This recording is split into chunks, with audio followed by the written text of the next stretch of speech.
கொத்து சப்பாத்தி போட ரெடி ஆயிடுச்சுமா. கொத்து சப்பாத்திக்கு ரெடி ஆகிட்டு இருக்கு என் பொண்ணு. பாருங்க இங்க பாருங்க, அமுல் பட்டர் சூப்பரா இருக்கும் சப்பாத்திக்கு. ட்ரை பண்ணி பாருங்க. கொத்து சப்பாத்திக்கு இப்போ பொடிசா நறுக்கி எடுத்துக்கணும். சப்பாத்திக்கு கொத்தியாச்சு, எண்ணெய் ஊற்றியாச்சு, கடுகு போட்டாச்சு, சோம்பு போட்டாச்சு, வெங்காயம் போட்டாச்சு, தக்காளி போட்டாச்சு, கருவேப்பிலை போட்டாச்சு. அடுத்தது இஞ்சி பேஸ்ட் போட்டு நல்லா வதக்கிக்கணும். இந்த கொத்து சப்பாத்திக்கு மெயினே 2 முட்டை தான். மஞ்சத்தூள் போட்டுக்கலாம், மிளகாத்தூள் 1 ஸ்பூனு,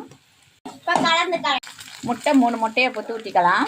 பெப்பர் 1 ஸ்பூன் போட்டுக்கலாம். உப்பு கொத்து சப்பாத்தி ரெடி ஆகிட்டு இருக்குது. யாருக்கெல்லாம் கொத்து சப்பாத்தி பிடிக்குன்னு பாருங்க, கமெண்ட்ல சொல்லுங்க. சப்பாத்தி கொத்து சப்பாத்தி ரெடி ஆகிட்டு இருக்குது. ஜாஸ் ஊத்திக்கலாம். நிறைய ஊத்து ஜாஸ் நிறைய ஊத்து, அப்பதான் டேஸ்டா இருக்கும். கொத்து சப்பாத்தினா ஜாஸ் தான் நல்லா இருக்கும்.